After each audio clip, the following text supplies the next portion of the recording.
Hey everyone, Rarity Dash here. Time for another Patreon-sponsored Blind Reaction. And this one comes to you courtesy of JC107, who has requested that I react to Sequelitis, Zelda, A Link to the Past vs. Ocarina of Time by Egoraptor. So yeah, more Egoraptor, more Sequelitis, and this time we're talking Legend of Zelda, and it's A Link to the Past vs. Ocarina of Time, which should be interesting. I actually have rather similar experience with both games. I've played both of them, but only to a certain point. They're games where I just lost interest after a certain point. I mean, they were fun, they were interesting, but yeah, I just kind of eventually had enough of it. Really, that's the case with any Zelda game I've played, other than Wind Waker, which I did play all the way through. I don't know why, just there's something about it that was appealing to me. I don't know if it was the graphics or just the whole sailing aspect or something, but that one has been the most successful. But yeah, these two I would kind of put on a similar page, and I don't really know if I even have a strong preference. I mean, they're both classic games. I don't know what he's going to have to say about them, but I'm definitely interested to find out. So let's go ahead and get this started. Here we go. Sequelitis. The Legend of Zelda. It's a series so huge, I couldn't help but say it all. Ooh. But its hugeness is mostly... Oh. Hey, what are you doing over there? Oh, I was just writing my preemptive counter-argument about how you're wrong about my favorite game of all time and the best game ever. Oh, okay. Well, don't you think that's a little, I don't know, closed-minded? I mean, I get you probably liked this game as a kid, but isn't it time we looked at it critically and made a fair analysis of how... No! That's okay. Pretty fair. Ask anybody about Zelda. Anyone can tell you what makes a Zelda game, and what a game needs to be a Zelda game. But is that description you'll get really what describes a Zelda game at its core? Is it possible that following this formula might actually be missing the entire point of what makes Zelda awesome? Or even what makes a sequel awesome? I mean, Zelda's a game where you swing a fucking sword at some pigs or whatever, and there's bombs, triangles. Got three triangles. Lots of triangles. In Zelda, you were an adventurer, and, well, seriously, that much wasn't even explained. You were just a green dude. Walk to a cave. Old dude goes, hey, take this. You're like, okay, it's a sword. You swing it at monsters that shoot rocks and shit at you, and you have a great time killing them. You figure if there's a cave I get a sword in, there must be other caves to get other shit in, right? Maybe other swords? I don't know. This world's neat. Well, that's Zelda. And whether or not Zelda is what it is now, that's how it started. And that's what sold a bazillion games. A trillion million games. Look at how many games there are. And then eventually Link came out, whatever, I don't care. And then A Link to the Past. It was like the definitive Zelda, right? It felt like the first Zelda, but there was so much more. Bigger world, more things going on, it was nuts! My 8-year-old mind couldn't take it. Was I 8? I don't remember. But still, it changed a lot of things. This Hard guy, to keep track. Link, was given a name and a purpose. Rescue the princess! Save Hyrule! You have an uncle. I don't know what his name is. He dies. Yeah. Link to the Past, you start out in a house. You're forced to head up, sneak into a castle, fight some guards, rescue a princess, and bring her through an underground tunnel to some church or whatever, so you can finally go out, have your world to enjoy. Okay, cool. But okay, you want me to talk to some old lady? Okay, then what? Oh, find some kid who knows about where some old dude is? Okay, so here's the old dude. Okay, so go into this temple. Okay, beat the temple. Okay, listen. I'm not your fucking servant. Why do you give me this world to explore and have a good time in, and then you tell me to do these super specific things? You don't throw a 6-year-old into a sandbox and say, hey, you can only make poopy castles. You know when you take wet sand and you just let it drip on top of a pile of sand? It's a poopy castle. I mean, exploration still exists in Link to the Past, and God knows it's required to beat it. But if a game is telling you to do specific things with marks on a map and a sequence of which things to do and specific instructions, you're not discovering a world. You're being taken on a tour. You're no longer a pioneer adventurer, you're a guest at Disneyland. Here's your ticket. Be sure to check out Space Mountain, Indiana Jones before you leave. Yes, Goofy's wait! Win a prize! 120 pounds? No. It's too low. The whole game, it feels a bit more processed. It feels a bit more planned. You have a mission, and the mission is laid out for you. And that kind of thing is fine. I mean, I go to Disneyland like 6 times a year. I fucking love the Blue Bayou restaurant. They got great food. Oh! That's a little pricey. But you know what, it's worth it. But Zelda, from its roots, it's not the kind of game that holds your hand. There's no explanation or even really like a goal. But there's adversity everywhere, and you can approach it anytime you want, whether you're prepared or not. You run the real risk of facing off against something that will kill you in a fucking second. Yeah. It's fucking awesome! But if you look at A Link to the Past and The Legend of Zelda from a surface level, they seem the same. There's a bunch of dungeons you get items for. Bombs, triangles, boomerangs, oh my! With bosses and a final fight with a giant pig man, there's a big world with caves and bushes. But it's not the same. There's a shift in soul, a difference in how you perceive and experience the world. Is it better? Is it worse? I don't fucking know. But it's not the same! Oh my god, look at that!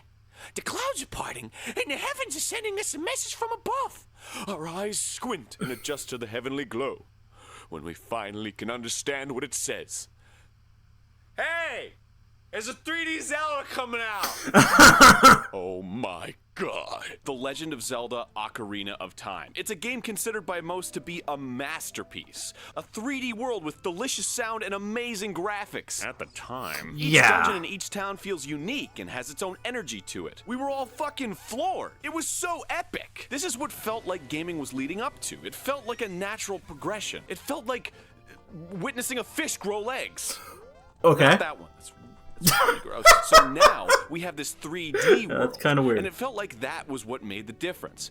But what exactly was different? Well, in order to examine that, we have to examine dreaded transition from the second dimension to the third dimension. If we've learned anything from Sonic the Hedgehog over here, it's that turning a 2D game into a 3D game, it ain't easy. It ain't even fucking quantifiable. How do you take the simplicity of form that 2D allows, give it a Z-axis? Everything changes. And it seems to turn a really good game design into a completely fucking broken one. Wow, that looks, Oh god, what the hell? You don't look. Just look at that! I mean, but Zelda, that one's not too hard. It already technically has 3 dimensions. You got the Y-axis, the X-axis, but, you know, you could go upstairs, enemies could jump over you, all that stuff. Well, that's where the differences start. See, Link to the Past had a selective Z-axis. For example, you couldn't be on the second floor and attack a dude on the first floor. Yeah. But if the sandworm boss soared over your head and you weren't harmed by it, you could still swing at it and it'd register a hit. Bats fly through the air, but they're always conveniently at sword's height. That shit's asinine in 3D, which ironically in this situation is a limitation of the medium. The more specific you get about situations analogous to reality, the more you have to stipulate on. You can't hit a bat from any Z-axis position distance. Now it's really clear where the bats are in 3D space. They're up, down, every fucking where. And aiming your sword would be retarded. Hey!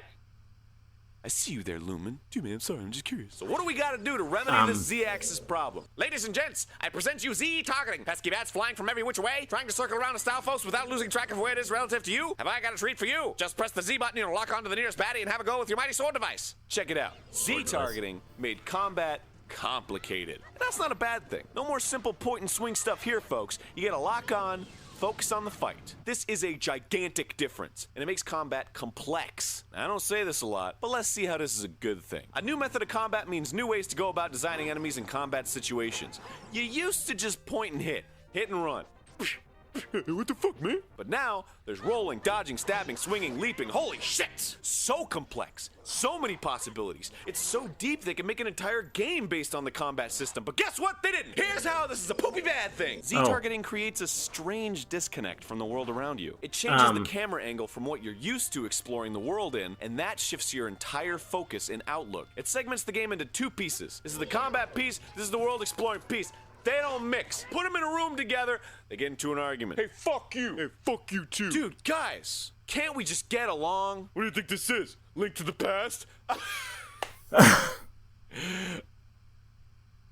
Like the man says, in the old Zelda games, those 2 pieces were linked. There were segments where you had to fight off enemies and explore the rooms simultaneously. It was much easier to manage it all, and now it's complicated and puts you in an unfair situation. What the Yeah. What was that all about? Z-targeting also puts a damper on throwaway enemies like bats, who were fun to kill in previous Zeldas, but are now a pain in the goddamn ass since you have to individually focus on each one and precisely hit them. It'd be like if you wanted to kill a bunch of ants in your house by stomping on them, but instead of doing that, you pointed a slingshot at each one individually. Yeah. Now, on the flip side, complicated enemies are a total joy to fight. But the issue then comes up of how they're even designed. Okay, so as I mentioned before, a lot of the charm from the original Zelda was how ruthless the game was, and a complex fighting system would be perfect place to implement that. But the source of a lot of Ocarina's problems is that the game's idea of difficulty is waiting. There is so much goddamn waiting.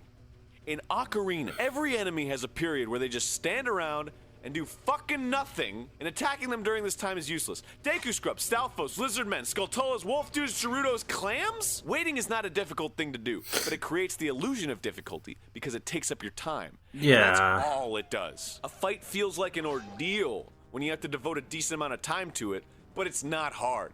Just look at Dark Souls, this is not. Skies of Arcadia, Grandia. These long-ass battles, not hard, but they feel like there's something. This is a mindless interaction, and you're simply going through the motions instead of strategizing. Wait, attack, wait, attack, wait. It's not very hard to do, and it's difficult to mess up. This style of enemy isn't inherently bad. I mean, it creates an interesting player-enemy relationship where the enemy's controlling the pace of the battle, but the fact that it's a consistent theme in enemies gives the impression that it's used as a difficulty supplement, since none of these enemies are actually difficult to fight. Now, on the flip side, Ocarina has the coolest enemy ever, the Iron Knuckle. It's an enemy that is actually provoked to attack and also to be vulnerable by your own attack, which makes the pace of the battle completely dictated by you and your ability to fight it. Additionally, the nature of his attack pattern requires you to be aware of your surroundings. You can lure him to attack pillars, which yield hearts to replenish your life, which is another layer of depth to the battle. This is the kind of enemy design Ocarina needed so much more of. A merging of combat and world, where you are still very aware of your surrounding in each set piece, even during combat. And the world around you affects your combat. I feel that this particular battle shows how Ocarina could have had an even better combat world connection than Link to the Past, or even the original Zelda, but chose to save it only for many bosses and some boss battles. Could have been every enemy. In any case, the nature of Z-targeting forced Zelda to be more combat-centric, and with it, the world was forced to change, but it didn't. You still push blocks, only now you can't push them when you're engaged in combat, and you still open doors by shooting slingshots at eyeballs in the wall. Is that a puzzle? Like, seriously, is that a puzzle? Is looking around the room and finding an eyeball on a not wall really super fun for people? Like, the game is 3D now, so everything isn't laid out before you like a map anymore. So I get that there's this sense that you walk into a room and aren't getting all the information about the room right away, but is stopping your forward motion, stopping everything, to look for a diamond to whack that's in a soulless crevice in the wall so you can open a door that leads to another room with a locked door and some other silly open sesame trick? Is that fun?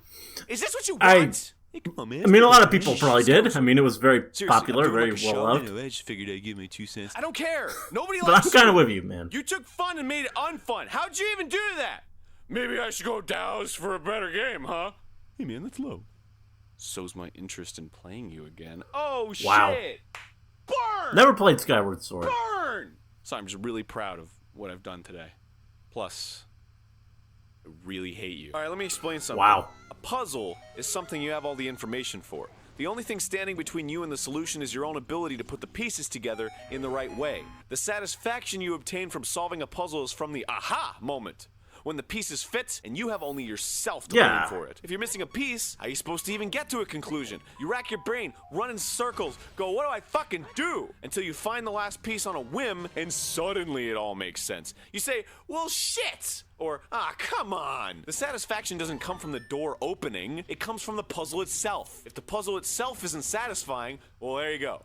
The puzzle itself isn't satisfying. You see, in the original Zelda, you'd walk into a room, the doors would lock, but 5 caped horse sword dude-looking guys who are fucking hard as shit surround you. They follow you around when they see you. You can only attack them from the sides or the back. You gotta find vantage points, ins, outs, manage your health, dodge them when they gang up. It's daunting.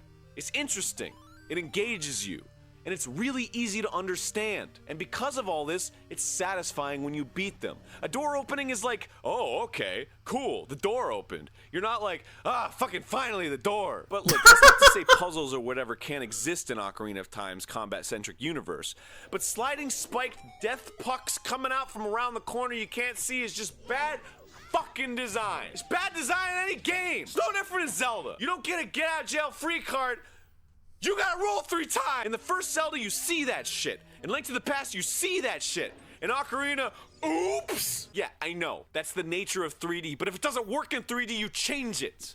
If the formula doesn't work, you change the formula. Why do I gotta leap across these platforms? There's no challenge here. I hold the joystick up. Just because the scenario's treacherous doesn't mean the game is actually treacherous. I could have just walked forward in a straight line. Heck, I can close my eyes here and do this. Is that treacherous? Can I just close my eyes and shoot at terrorist insurgents and be like, oh, I'm fucking fine? Hey, some nice interesting combat scenario here on these platforms, huh?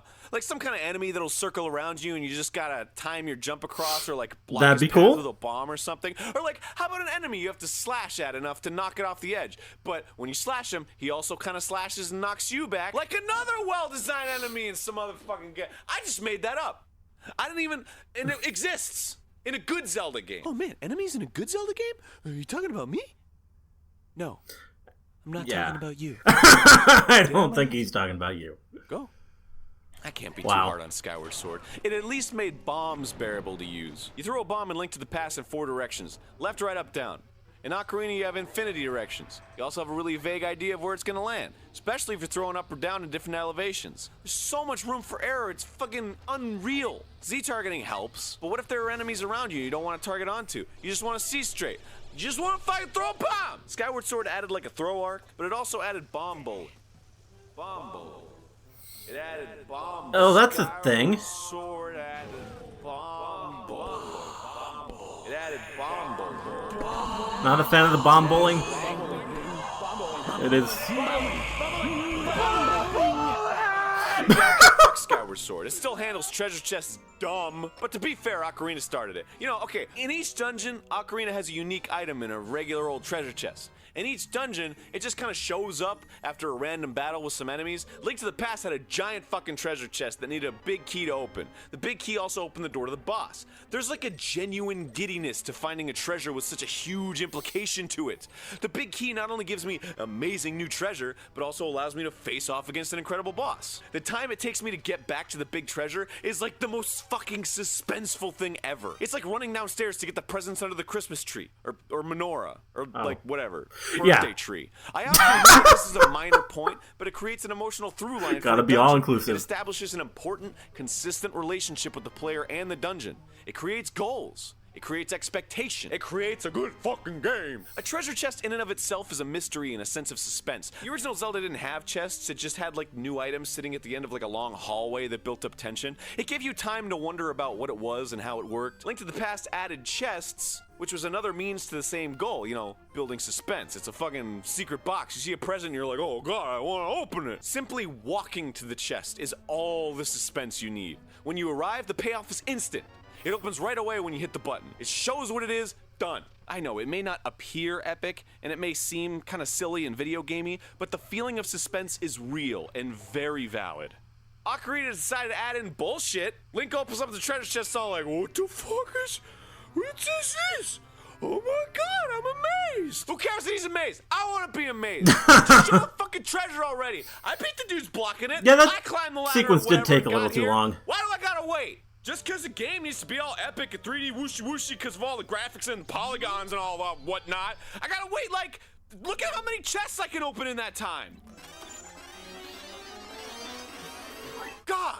There's so much waiting in Ocarina. You gotta wait for a door to close. You gotta wait for a character to stop talking. You gotta wait for the dialogue box to tell you how to use bombs for the 47th goddamn time. Wait for the switch to make a music tone and open a door across the room. Wait for Link to go flying backwards and then get up off the ground. Wait for bombs to blow up. How fucking long does it take to switch between worlds? You gotta play the Prelude of Light. Say yes. Watch the cutscene. Walk up to the Master Sword plot. Watch the cutscene. Walk out of the Temple of Time. Play whatever song brings you the closest to where you want to go. Say yes. Watch the cutscene and walk all the way to where you want to be. And Link to the Past, you equip a mirror, press a button, you're there. What the fuck am I doing with my life? Okay. I'm harshly criticizing Ocarina of Time on the internet. I'm gonna get crucified. Waiting Probably is gonna the get some- bane of exploration. Why would I Yeah, want to some explore angry in a world comments where I here. gotta waste useless time just to check a fucking room? You should never, ever, ever hit that point where you're like, I'll check that room later. In a game about checking rooms! I mean, you're exploring a world, right? And then they decide, hey, we're gonna streamline the dungeon process. Guess what? You enter a dungeon, halfway through, you get an item that helps you through the other half of the dungeon, and then you use that item on the boss to render it hittable, and then you hit it with a sword, typically in a pattern of 3 times. But that part can vary. Ladies and gentlemen, Please exit through the gift shop, try our Triforce-shaped ice cream bars. Can you please tell me what about this world is interesting if I know, before I even finish the dungeon, what the boss battle's gonna be? Oh, I got a slingshot. Maybe I hit some big glowing object with a slingshot. Oh, a mirror shield that lets me reflect light at stuff. Maybe the boss is gonna be a dude that I gotta reflect light at. Look, I know you can argue that this is actually good game design, but a game where I'm adventuring and I'm supposed to be excited about what's to come, it's kind of hard to wonder wide-eyed about something that's so predictable. It hurts. Ooh, darn. Ooh, jeez, arg. And this like streamlining process in Ocarina is present even outside the dungeons. Every little piece of this game is just hopping over some roadblock that needs you to do some specific thing to make it to the next roadblock. It's a game about jumping through hoops. Superman 64. Hey, man. I don't know if you want to go that far. Hit it with a slingshot. Another closed door. Find a key. Another closed door. Press a button. Another closed door. Give this dude a letter from Impa. And again, look, there's some exploring, but a random secret cave in the ground isn't going to lead you through a complex catacomb with a mini boss at the end. It just won't. It's not gonna happen. You'll fall, you'll get a treasure chest, go da-da-da-da, and fucking leave. They would not sacrifice their precious formula for a little bit of fun. Link to the Past had a little bit more variety. Sometimes the item you get in a dungeon isn't even a weapon. Sometimes the boss can be defeated with just the fucking sword. Sometimes the boss needs to be defeated with an item from a dungeon 2 dungeons ago. There's one boss that you have to beat him with an item that you don't even get in a dungeon. It still felt like an adventure. Like you had like this arsenal you've been collecting, and you're using it whenever it may be useful. And it may be useful anytime. You gotta be ready for that shit. Original Legend of Zelda had some dinosaurs. There's a dinosaur. So look at that dinosaur. There's a fucking dinosaur right there. It's this kind of lots of dinosaurs. Like what you should care about in Zelda that really bugs me about Ocarina. Like, let's take its story for example. Ocarina's story provides you with a context to your quest. That accomplishing this will save this or change this, but it refuses to acknowledge the player's innate sense of wonder and drive to quest and fight. Players want to fight bosses. They want to be rewarded for their efforts. They want to enter a dungeon, see what's inside, and succeed against enemies. But you gotta put that feeling aside. There are more important matters at hand. The Sheikahs or the Hylians or whatever. Save the Hylians. Gorons don't have rocks to eat. That's why you gotta quest. Gorons gotta eat. The fuck are the Gorons? I don't even care. And then what we're left with is what feels like a formality. Dungeons with doors that need to be opened, bosses that are beaten in the same fucking manner every time. I think the idea that you're told you're a hero saving a kingdom is at least somewhat unnecessary. When it's an order delivered by the game, it becomes a task. It's like a job. The message should be in that, as a player, your idea of fun ends up making you a hero. Fighting monsters is what you live for and isn't what, say, this fucking guy lives for. Why aren't all these other dudes going out and fighting monsters and questing? Because they're not heroes. They don't find it fun. But you, the player, find it fun. You find killing monsters fun. You find ridding the world of evil things fun. That makes you a hero. Not the dialogue, not the story. A book can tell you the main character's a hero with dialogue. A movie can too. But in a game you can feel it.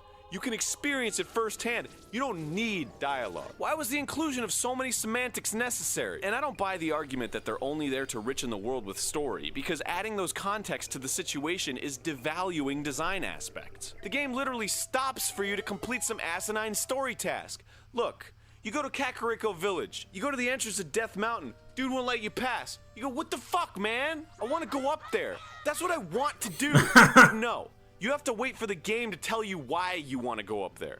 You know why you want to go up there. You want to fight some dudes, fight a boss, get a cool weapon. But no, you gotta go talk to Zelda. Oh, the world is and then Impa's like, hey, you know, this is really important, so great art there, by the way. Guy. I don't care. Nobody cares. You seriously just made me waste my time, press A bunch of times so that I could go up there. Just like a fucking... There's a tiny wall standing between me. I could climb over it. I'm an agile kid. I can climb the shit out of that. I climb vines all the time. No big deal. Purposely misinforming the player about why they should care about what they're doing displaces their values. And it creates a you can't tell me what to do attitude towards the game. And that's the last thing you want a game to do. You don't want a game to nag at you, especially in a game with an open world. Just look at how many fucking people hate Navi and Fee. All they do is nag and tell you what to do. Who the fuck wants to be told what to do? Am I in a cubicle? Am I sitting in a cubicle playing a Zelda game? No. See, this is why I think the Navi sword is brilliant, particularly in Link to the Past, because it's talked about in literal terms. It's a sword that will make you more powerful and defeat evil. That's what it actually does for you, the player. There's no bullshit about avenging your mother or saving a village from persecution or giving Gorons rocks. There's rocks everywhere. What is wrong? Your whole town is made of rocks and you're starving? The Master Sword is just the sword of evil's bane. Fucking awesome. How exciting is that? A new awesome sword. Count me the fuck in. And don't get me wrong, I don't think a world where people walk and talk is flawed, but having to trigger the ability to explore by walking and talking, it's annoying. It's like your mom. Oh. You can't have dessert till you eat your piece. Can't explore the dungeon till you play Saria's song for Goron. There are ways to involve characters in a story and not have them be utterly boring and detached from what you're doing. Why not have a Goron that helps you fight? Goes blows shit up while you're doing stuff. Why not have the Goron stay healthy by eating rocks and they're slowly becoming rarer as you progress through the dungeon? And he's on the verge of fatigue. Shit! Don't you want to get him some rocks to stay the hell alive? That'd be cool. Let's keep moving so my friend can live. See, I'm a video game player. I care about slashing things, finding things, having an adventure, not wandering around until I pressed A at all the right places in the right order for whatever fucking story reason. It's like the longest page turn ever. Imagine you had to walk across your house back and forth 3 times before you could turn the page in a book you're reading. Wow. Gosh, Who would isn't that even bother? stupid? Wouldn't that be retarded? That's what you're fucking doing in video games. Things just need to be simple. And what I mean by that is, Link to the Past added a story to make everything a little more epic. And since it was the same kind of game as the first, the game needed those tropes to come back. All those enemies and elements, while adding new ones too. But with that, a formula was born. A through line is important for a series, but when it acts like a katamari of tropes and elements that can't be forgotten or changed, things start getting sloppy and samey. We get games that become less and less interesting. Shigeru Miyamoto once described his idea for Zelda coming from the feeling he got from wanting to explore caves near his house as a child, which led to an amazing game where you explore caves and dungeons and found wondrous things. The irony is that when it came time to make sequels, Nintendo cared more about the things that were found, rather than the mystery itself. There is no mystery in modern Zelda games. Hey man, I'm mysterious. God, shut up! Seriously, you want all this attention like you care, like you really gave it your all in a new innovative Zelda experience, but instead you led Zelda into a frustrating monotony. You know, what started the franchise was like the sense of wonder, and what has thus far concluded the franchise is a sense of formality, a predictable, time-consuming mess that asks you not of your sense of adventure. Not a fan of Skyward Sword.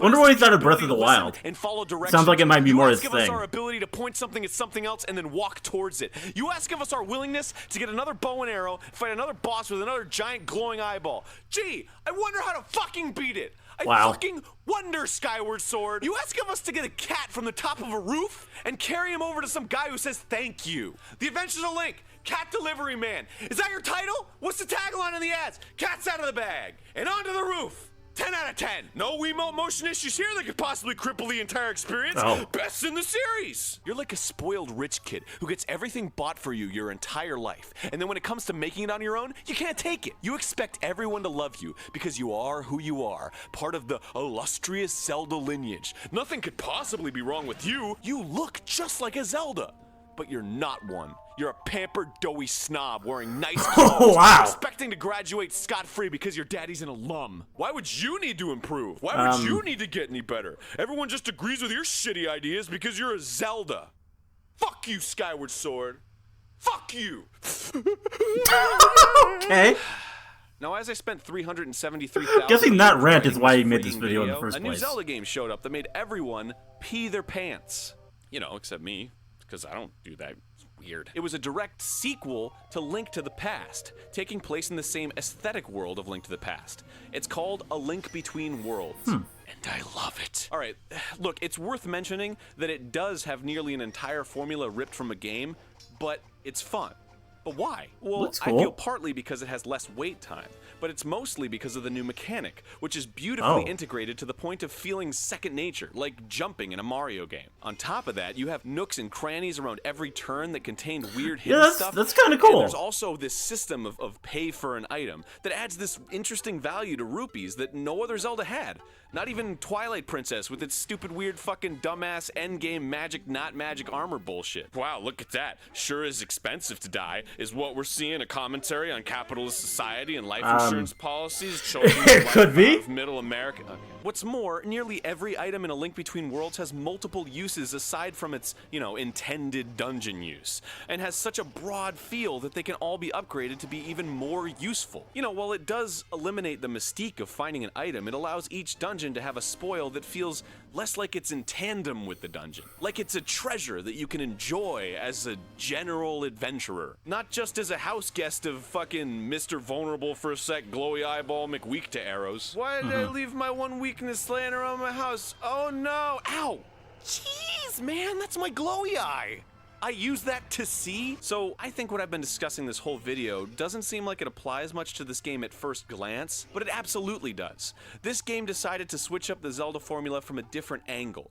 And while it doesn't eliminate the Zelda staple items and constant reuse of existing enemies, it does something different in how you interact with all of them. Oh, that's neat. And that something different works. It changed how you explore the world itself, how you find things, and how you figure out things about the world around you. A stupid spinning dumbass top thing doesn't change anything. You find a track on a wall and you ride it. It's like a teleporter, but instead of being transported instantly, you just get there at normal speed. A double dumbass claw shot doesn't change anything. It just means instead of having to land on a platform and awkwardly aim to another claw shot target, you don't have to land on a platform when you awkwardly aim to another claw shot target. Thank God! But this shit, it changes how you view platforms, their relationship to one another, how you view distance, how you view the differences between low rule and high rule. It feels like you're exploring a world again. And the things you find are less important than the way that you find them. It's back to how it felt before. The reward was the fact that you did it. Not that you found a thing. And you know what?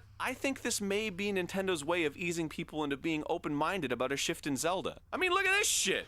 What? Hyrule Warrior? What the fuck does that even mean? What is going on? Holy crap! Oh my god, this big thing! Jeez, what? How could they ruin Zelda? How could they ruin my favorite thing? Yeah! I'm sure it's good. Oh.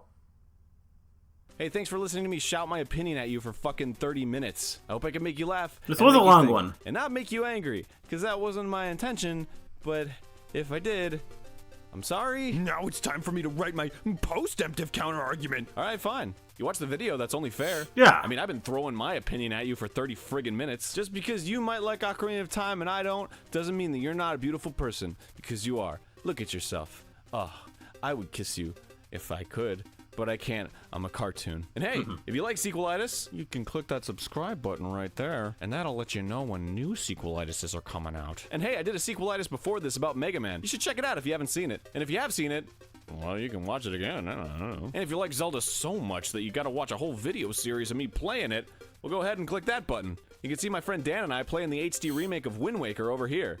I know I didn't talk about it in this video, but maybe I will in another one. Okay. And hey, I'd be interested to know what he thinks of Wind Waker. That they say is open world. What's the deal with that? What do you think the game's gonna be like? Do you think they're gonna stick to the open world, or do you think they're just gonna go back to the Zelda formula? Because that would piss me off. I mean, I wouldn't lose sleep over it, but I'd just be a little disappointed, I guess. It wouldn't piss me off. And now I'm just gonna stare at you for a couple seconds. Okay. Not awkward at all. Because Wind Waker, I think it does feel a little bit more open than Ocarina. I think you actually do feel like it encourages exploration. I mean, the whole sea aspect of sailing is what it's all about, is just sort of going along your way. It doesn't really hold your hand through anything. And, yeah. I don't really remember the combat so much, or the bosses. I haven't played it in years, but it was enough of a agreeable experience for me that I did, because I think I'm kind of I never really had I've never really been able to articulate why Zelda didn't fully do it for me as a series, because I mean, as said at the start, I played both of these games, and I never got all the way through them. It always got old for me after a while, and with A Link to the Past, I think maybe it is partly because it is a bit linear, as he was kind of pointing out when he briefly criticized that one. It does have that real linear progression, and doesn't encourage exploration so much. And I think that might have been part of it, because I think at some point I might have gotten stuck, because I was younger then. Maybe there was like a puzzle I couldn't solve, and that's probably what got in the way of me getting through it. I don't know, but I think it was like more that kind of thing. But with Ocarina of Time, I just eventually got bored. That's really what it was ultimately. It was sort of a different hurdle there. Yeah, just, I mean, I remember being impressed by the graphics as a kid. I thought it was cool visually, but just, there was so much, just in terms of, yeah, just too much waiting, too much, all this. Yeah, I could definitely this whole time see where he was coming from with that, in terms of critiquing its design.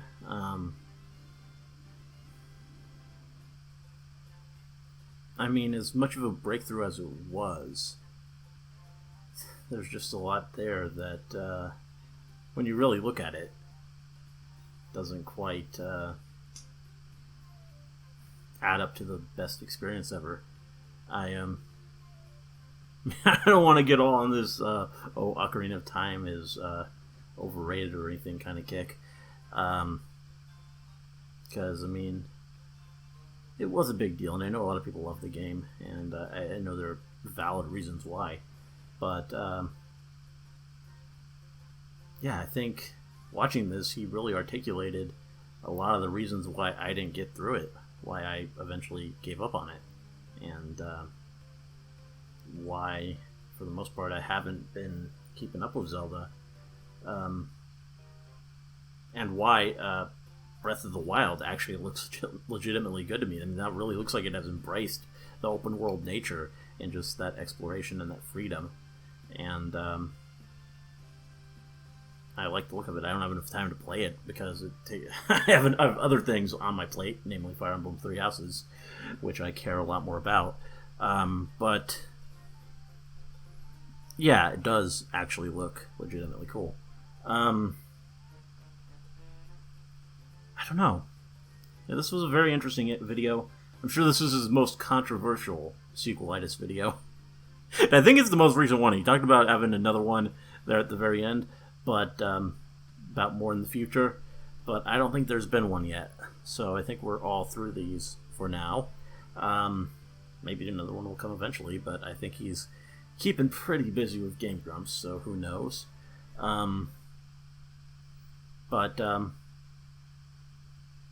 Yeah.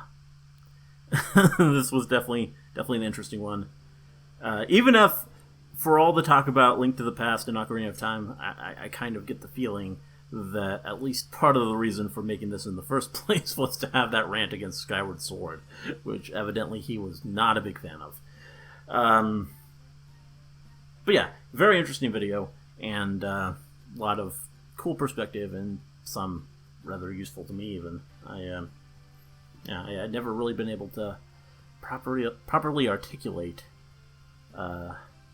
any of my like why I wasn't very satisfied with Ocarina of Time after the initial awe. But there we go. Anyway, good stuff. Hope you liked the reaction. Let me know if you did, and see you in the next one.